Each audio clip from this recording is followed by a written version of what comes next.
Credit card ব্যবহার করে আপনি ইচ্ছে মতো যে কোনো সময় যে কোনো এটিএম বুথ থেকে টাকা তুলতে পারবেন।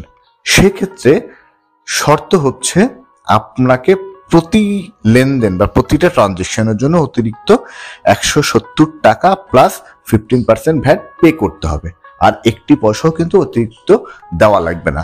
অন্যান্য ব্যাংক যেখানে পার ডে ইন্টারেস্ট কাউন্ট করে, এই ব্যাংকগুলোতে এই ব্যাংকের ক্রেডিট কার্ডগুলো ব্যবহার করলে আপনি কিন্তু সেই সমস্যা থেকে মুক্তি পাবেন। ধরুন আপনার বিল সাইকেল হয় 25 তারিখে, আপনি 10 তারিখে 20,000 টাকা তুললেন, তাহলে আপনার বিল সাইকেলটা যখন তৈরি হবে, আপনার অন্যান্য কোনো খরচ যদি না থেকে থাকে ওই মাসে, তাহলে আপনার বিলটি আসবে 20,170 টাকা। প্রতিদিন যে আপনাকে সুদ দিতে হতো অন্যান্য ব্যাংকের ক্রেডিট কার্ডগুলো ব্যবহার করলে, এই শরিয়া